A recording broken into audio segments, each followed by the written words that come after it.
So as we have plans, we are going to start a new chapter in this class. Well, in the last chapter, we focused on the short-term business decisions, while in this chapter, we focus on capital investment decisions. Let's see how the managers in the business make long-term business decisions in terms of capital investment. Well, in financial accounting, you have learned how to account for capital assets.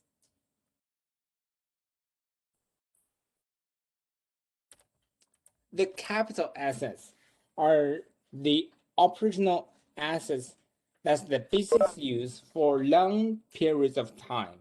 Examples include buildings, manufacturing equipment, and office furniture. Well, these assets are considered operational assets because they are used in the day-to-day operations of the business in its effort to generate revenues. They are called the capital assets because they are capitalized, which means that they are recorded as long-term assets, then acquired and depreciated over their useful lives. Well, when the capital assets is acquired, the company is making a capital investment. The focus of this chapter is on how the companies make capital investment decisions. The process of making capital investment decisions is often referred to as capital budgeting, which is planning for investments in long-term assets in a way that returns the most profitability to the company. Capital budgeting is critical to the business because the investments affect operations for many years and usually require large sums of cash.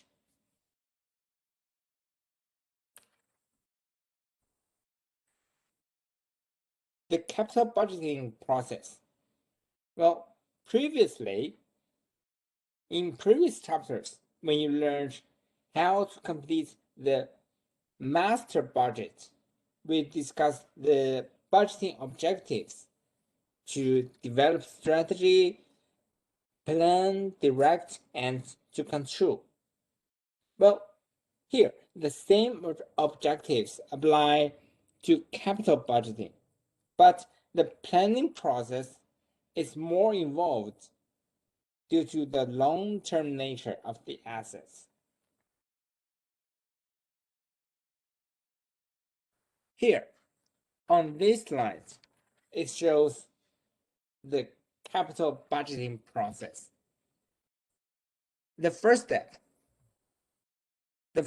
in the capital budgeting process is to develop strategies. These are the long-term goals of the business, such as expanding international operations or being a value leader in one market while diversifying into other markets. This step is the same for all budgeting. After the companies develop strategies, the next step is to plan and budget for specific actions to achieve those goals. Well, the second step, to plan,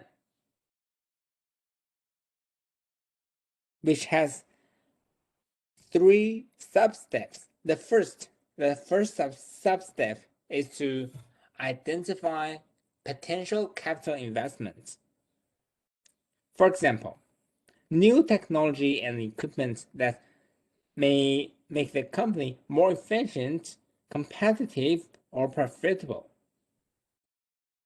Employees, consultants, and outside vendors often offer capital investment proposals to management. After identifying potential capital assets, the second sub-step is to analyze the investments using one or more capital budgeting methods.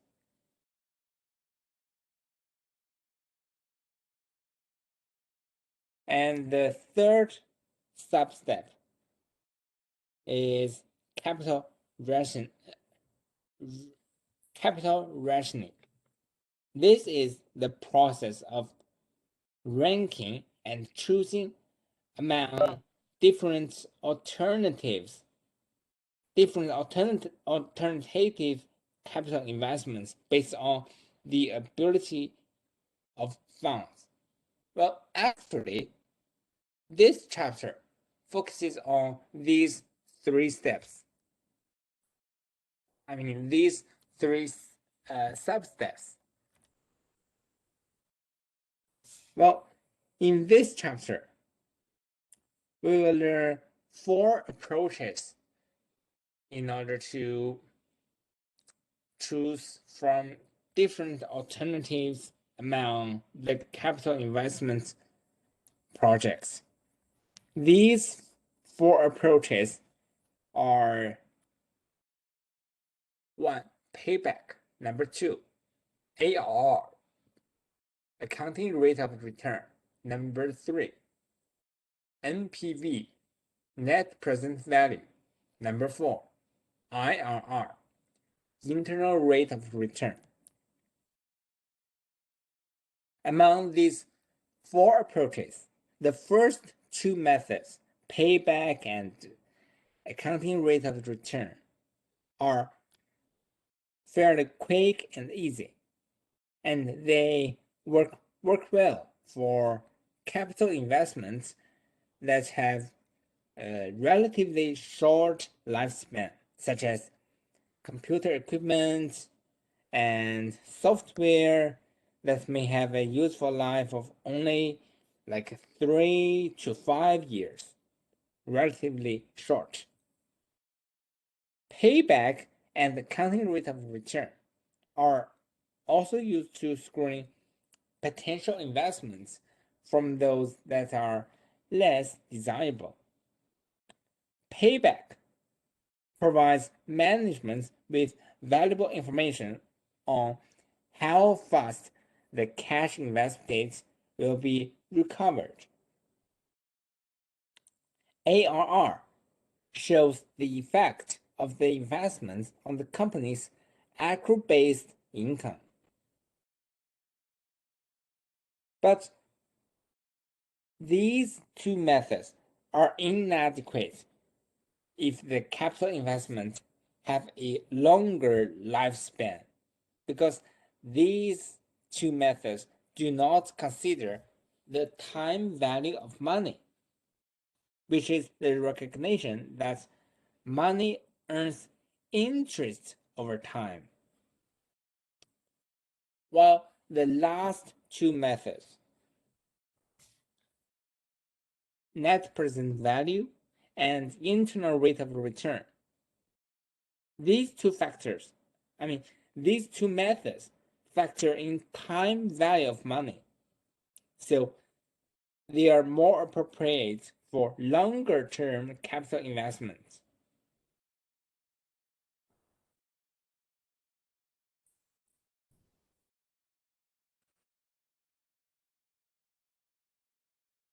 The analysis of capital investment sometimes involve 2 stages. Well, as I said, they are in the first stage, the manager screening the potential capital investments projects, while in the second stage is to plan. And the third step, back to this slide. The third step is to direct. It means to acquire and use the capital assets selected in the capital rationing process. The assets are used to generate revenues and contribute to the company profits, and managers must direct the use of assets. Well, the last step, the fourth step, is to control. In the short-term operation, the control step is called variance analysis. Capital budgeting has a similar process.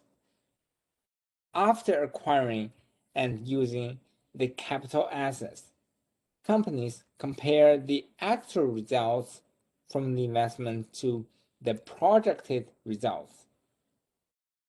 Such comparison is called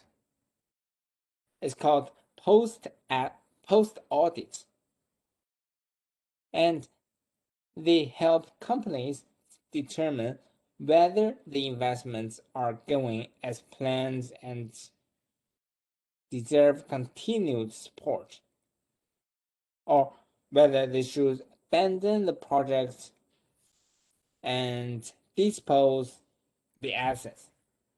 Post audits should be routinely performed during the life of the projects, not just at the end of the project's lifespan. Otherwise, it would be a long time.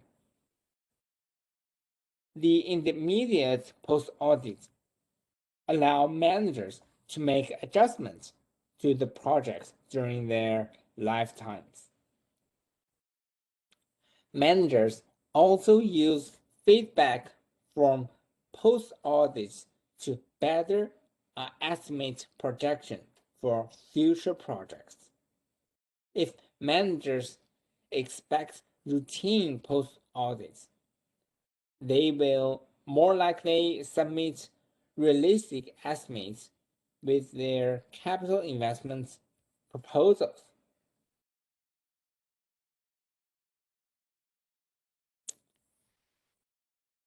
Well, let's go back to this slide again. You can see on this slide that the control step looks back to the first step to develop strategies. The post audits help managers learn from their decisions and make adjustments as needed. The adjustments are often considered when developing new strategies. Also, capital investments are long-term investments, and managers must monitor multiple overlapping investments. For example, the decision to build a new manufacturing facility may be a 30-year project, whereas the manufacturing equipment needed in the facility may be projected to last only like 15 years. Meanwhile, the computer system may need to be upgraded every 2 or 3 years and replaced every 5 or 6 years. So, capital budgeting is actually a complex process.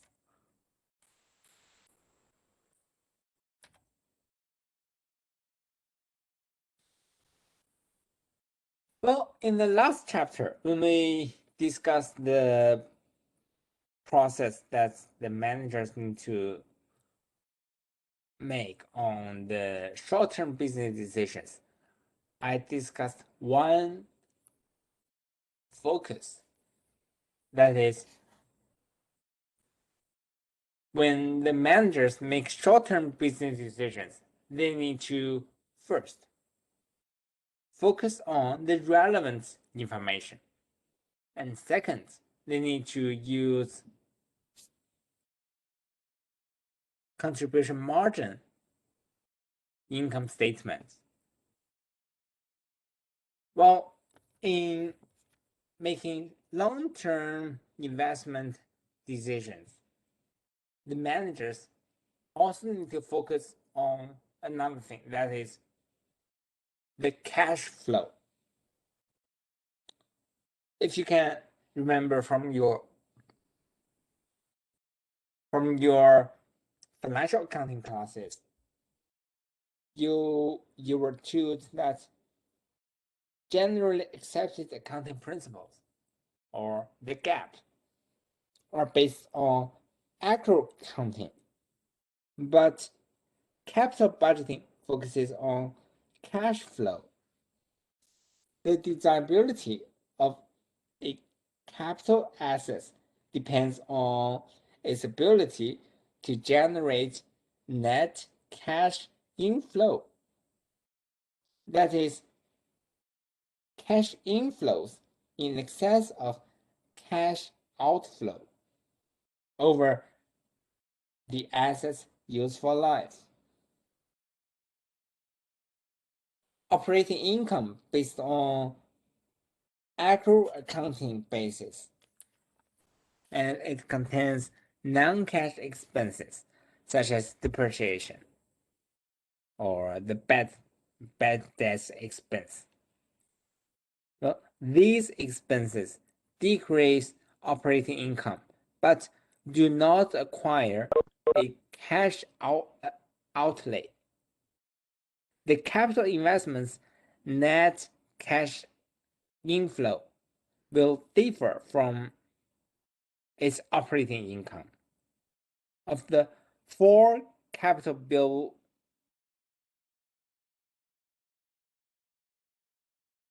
of the four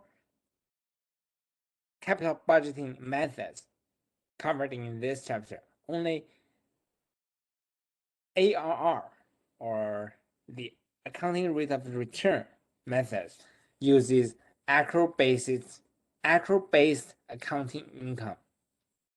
The other three focus more on the net cash inflow generated during the investment's projected life.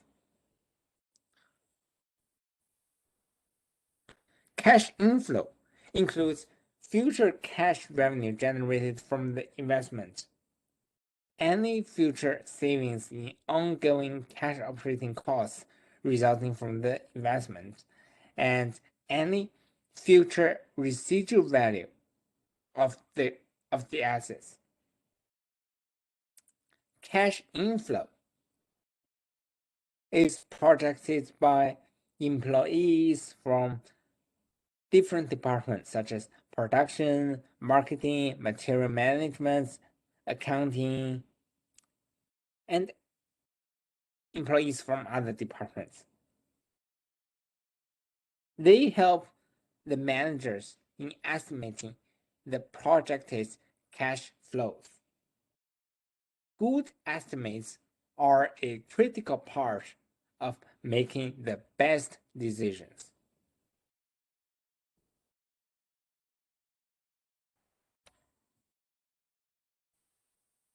To determine the investment's net cash inflows, the cash inflows are netted against the investment's future cash outflows, such as the investment's ongoing cash operating costs and cash paid for refurbishment, repairs, and maintenance costs.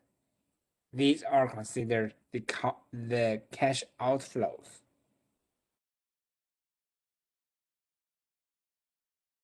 The initial investment is also a significant cash outflow, but in our calculation, we will always consider the amount of the investment separately from all other cash flows related to the investments.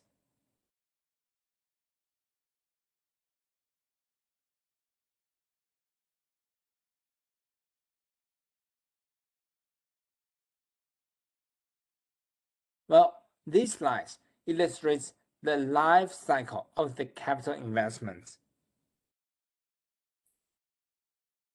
with the timeline representing multiple years.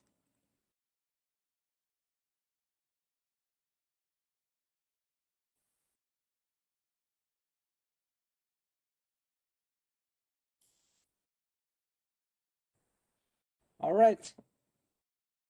Next, let's take a look of the two methods that is more appropriate for the capital investments that last for a relatively short term of years.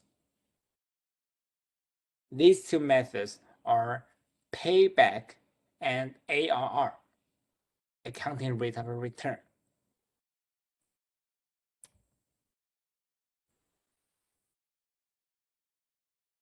So first of all, let's take a look at payback.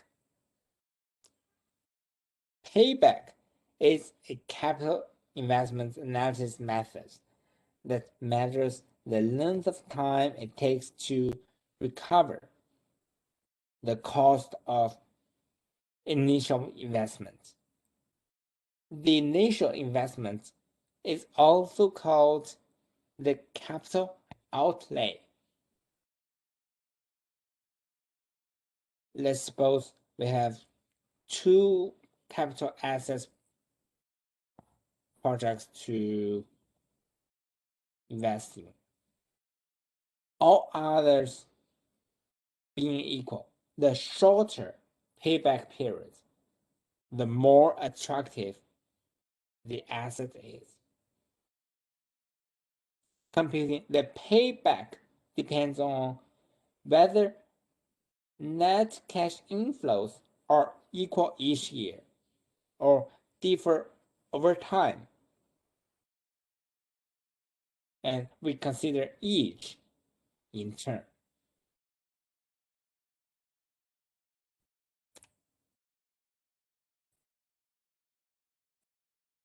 Well, in this chapter, I will continue using the example of smart touch learning. This is the first example showing how to use payback with equal annual net cash inflows. Let's suppose that Smartest Learning is considering investing $240,000 in hardware and software to provide a B2B portal. Employees throughout the company will use this portal to access company-approved supplies.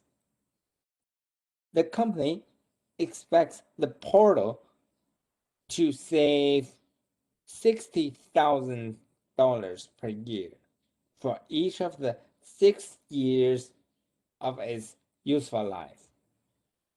The savings will arise from reducing the number of purchasing personnel, the computer employees, and from reduced cost on the goods and services purchased. Net cash inflow arises from an increase in revenue, a decrease in expense, or both. Well, in this case, the net cash inflows result from lower expenses.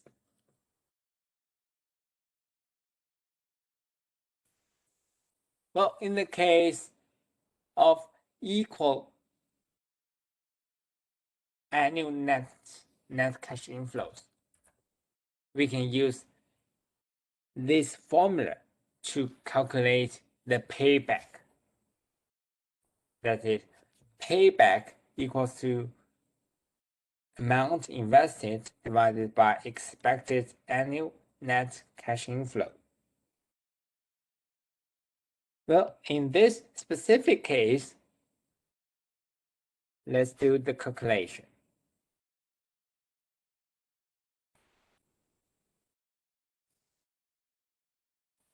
we use the amount invested, which is $240,000 divided by $60,000 per year. We get 4 years. Well, that means Smart Touch Learning expects to recover the initial investment, which is $240,000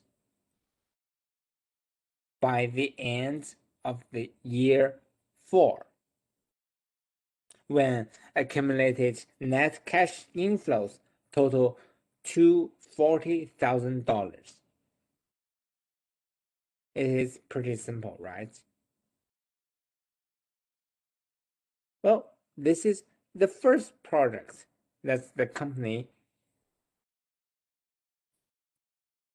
expects to invest in.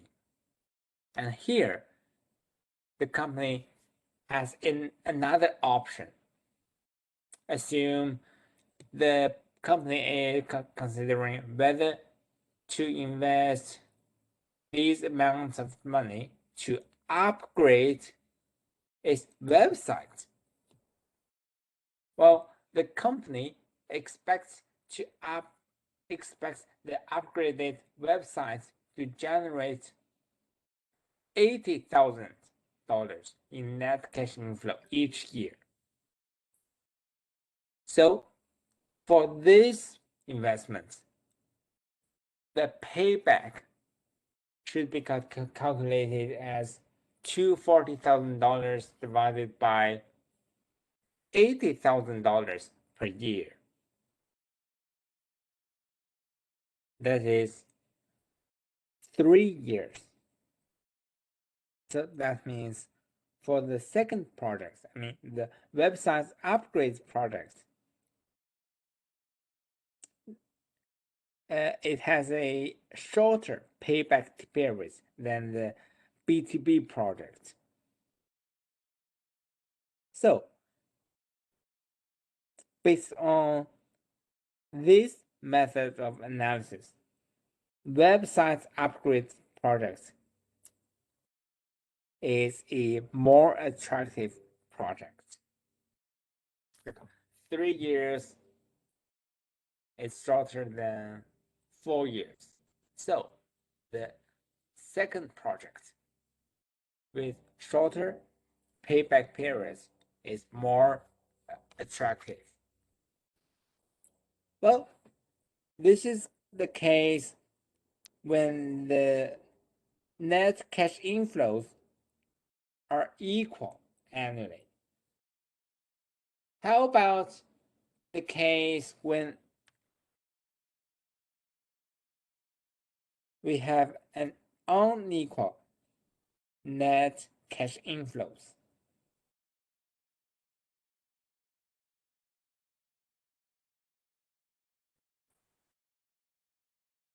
So let's look at another example.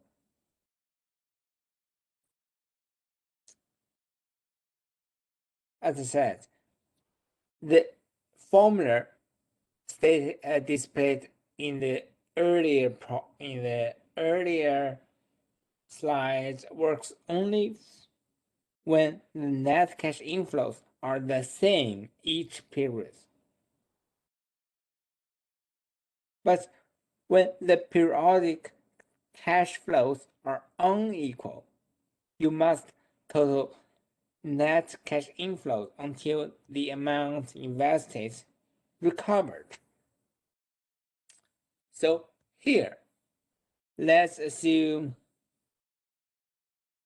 that the Smart Touch Learning Company has an alternative investment, that is the third project, or the Z80 portal project, which differs from the P2P portal and website upgrade project in 2 respects. First, it has an unequal cash inflow during its life. And Second, it has a $30,000 residual value at the end of its life. These products, let's assume, will generate the net cash inflow of $100,000 in year one, $80,000 in year two, $50,000 each year in year 3 and 4, $40,000 in each year 5 and 6, and $30,000 in residual value when the equipment is sold at the end of the project's useful life. So this slide shows the payback schedule for these unequal annual net cash inflows. As you can see on this slide, that by the end of year 3, the company has accumulated recover of $230,000 of the $240,000, which is the initial investment. But as you can see, there is a $10,000 short of payback because the expected net cash inflow in year 4 is $50,000. So we can say that by the end of year 4, the company will have recovered more than the initial investment. So the payback is somewhere between 3 and 4 years, assuming that the cash flow occurs evenly throughout the 4th year. We can calculate the payback as this. Since it's a point somewhere between the 3rd and 4th year, we use 3 years plus the amount needed to completely recover in year 4 divided by net cash flow in year 4. We get 3.2 years. So in this case, we know that the third project, Z80 oral project, takes 3.2 years to recover the initial investments completely. So based on the payback method alone, the projects would be ranked as this. The most attractive projects is definitely the projects with shortest payback periods. That is website upgrades projects. It has a payback period of only 3 years. The rank 2 products is Z80 portal product. It has with the payback period of 3.2 years. And the last project that the managers want to consider is the B2B products with a payback period of 4 years.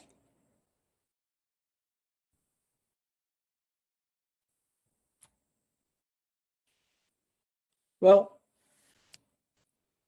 a major criticism of the payback method is that it focuses only on time to recover the initial investment, not on profitability. The payback considers only cash flows that occur during the payback period. This method ignores any cash flows that occur after that period.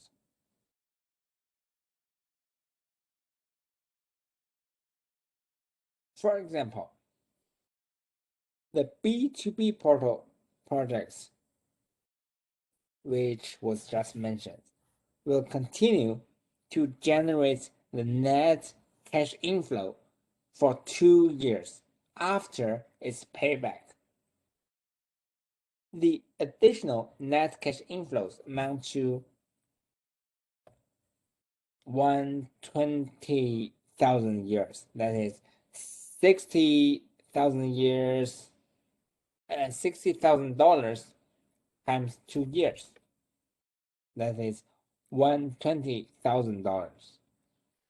Yet the payback method ignores this extra cash.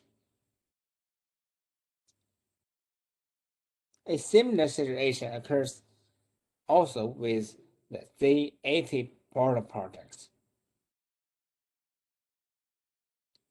And as you can see from this slide, we know that the Z80 portal will provide additional of $150,000 of net cash inflow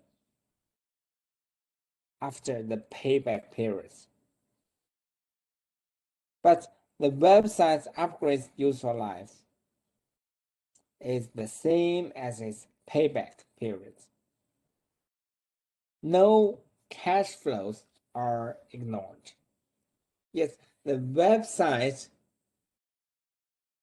will merely cover its cost and provides no profits. Because this is the case, the company has no financial reason to invest in the website's company.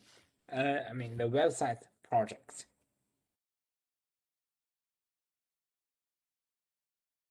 All right, this slide compares the payback of the 3 investments.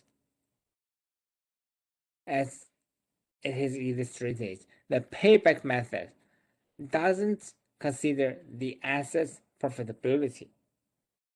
This method only tells the management how quickly it will recover the cash invested. Even though the website's upgrades project has the shortest payback, both other 2 products are better investments because they provide profits. The key point is that the investment with the shortest payback is best only if all other factors are the same, and if the payback is less than or equal to the useful life of time. So, the managers usually use the payback method as screening device to eliminate investments that will take too long to recover the initial investments. They rarely use this method as the solo method for deciding whether to invest in the capital assets.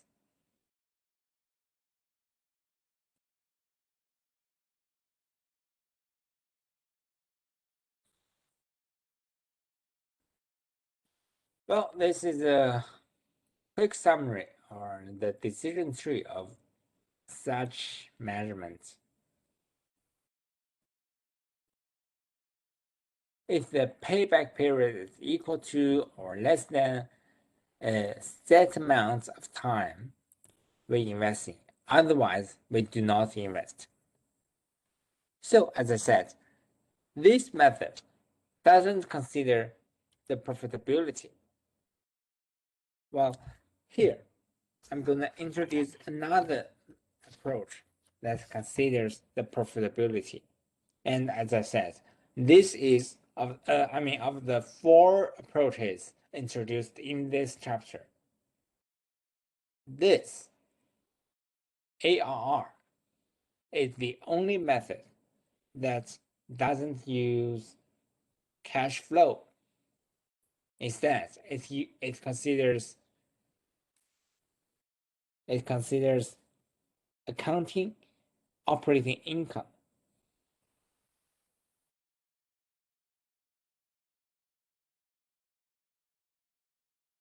Well, as I said, ARR, or accounting rate of return, is a capital investment analysis method that measures the profitability of an investment.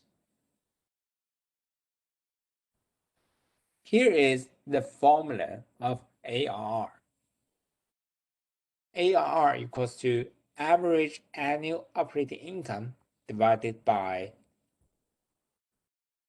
average amount invested. And again, this method focuses on operating income, not the net cash flow.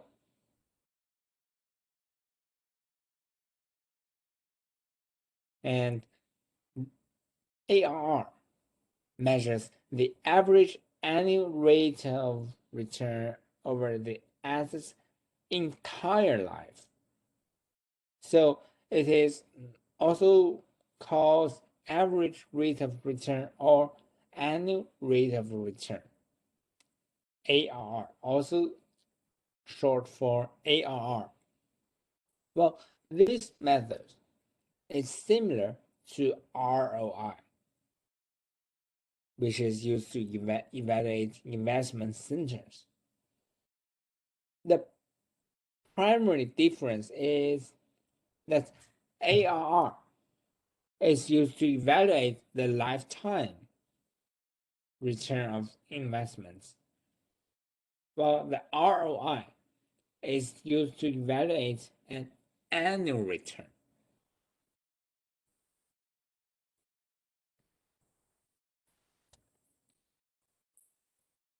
Well, first, let's consider an investment with no residual value.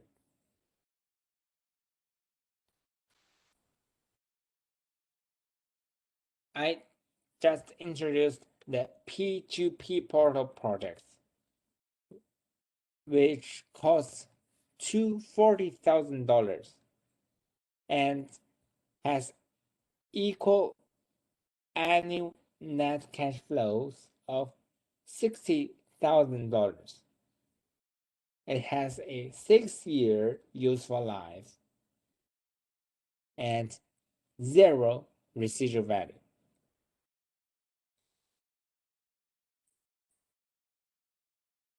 So first of all, let's look at the numerator, which is the average annual operating income. The average annual operating income of an asset is simply the asset's total operating income over the course of its operating life divided by lifespan. Annual operating income is based on accrual accounting.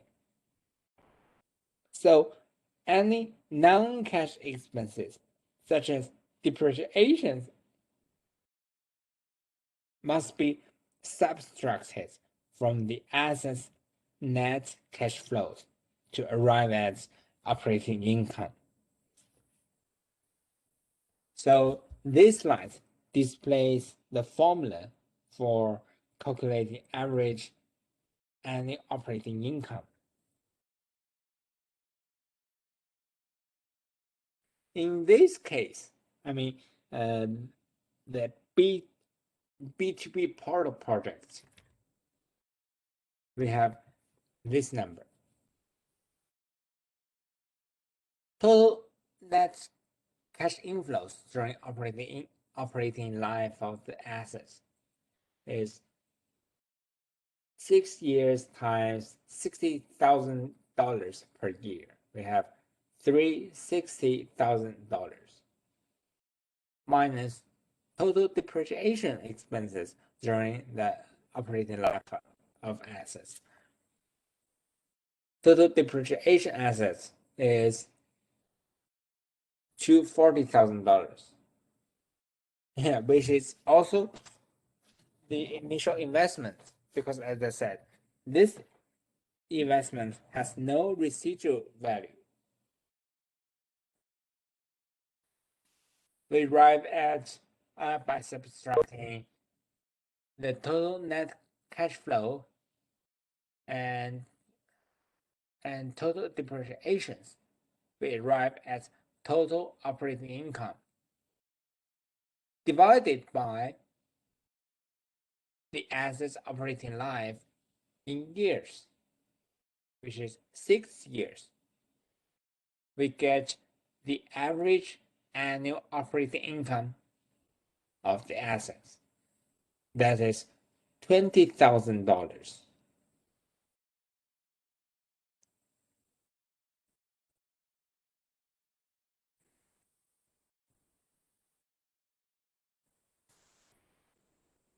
Well, this is the numerator. Next, let's look at the denominator. That is the average amount. Let's say the average amount invested in the assets. Well, for the denominator, average amount invested equals to the average of initial amount invested plus residual value.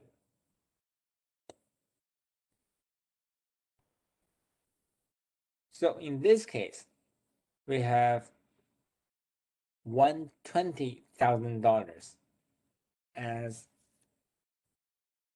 average amount invested. That is initial investment, which is $240,000 plus residual value, or $0 divided by 2. Take the average of both. That is $120,000 as the average amount invested. And finally, we get the ARR of this project at 16.7%.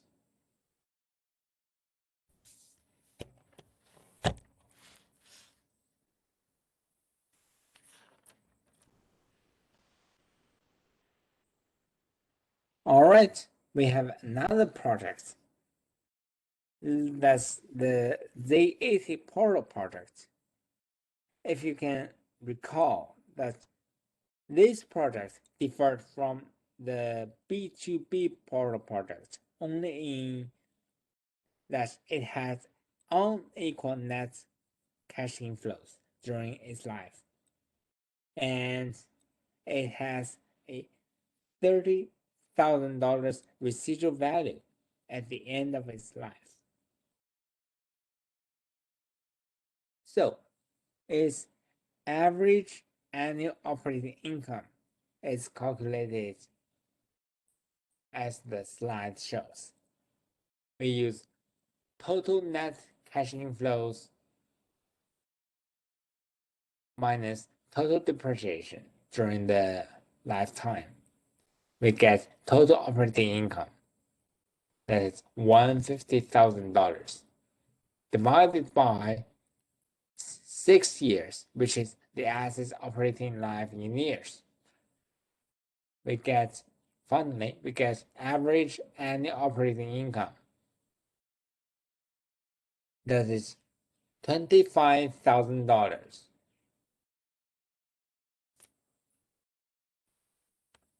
So in this case, the numerator is $25,000.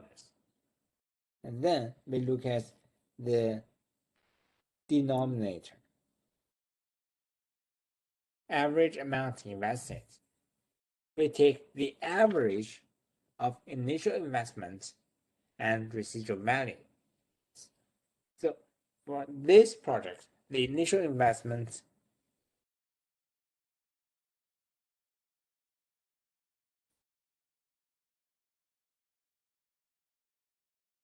is $240,000 plus residual value $30,000 divided by 2. We take the average of these two numbers. We get $135,000. So 25,000 divided by 135,000, we get the ARR of this project. That is 18.5%.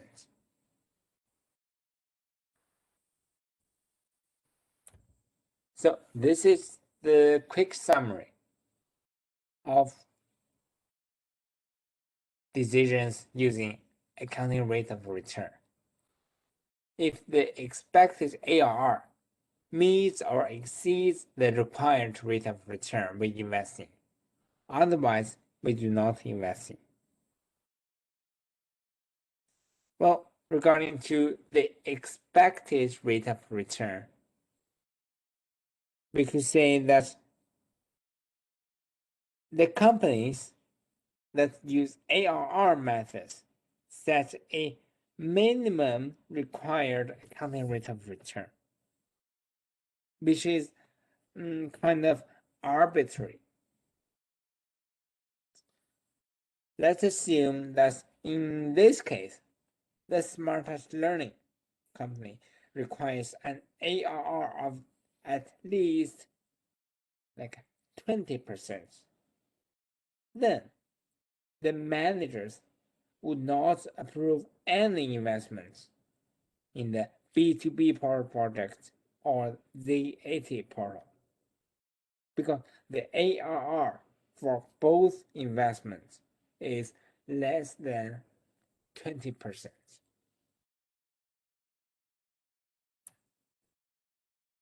Well, this is the end of this class.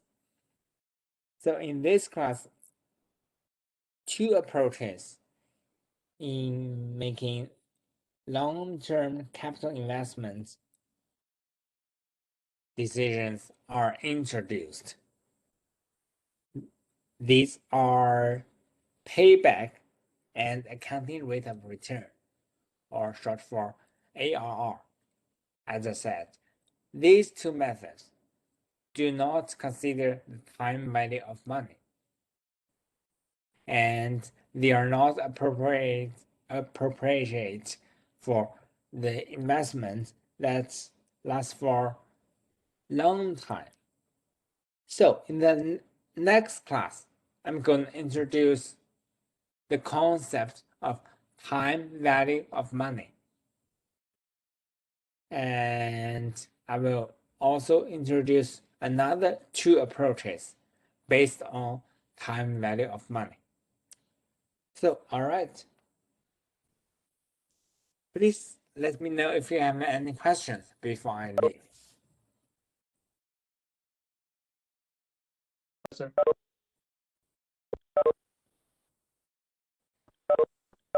No?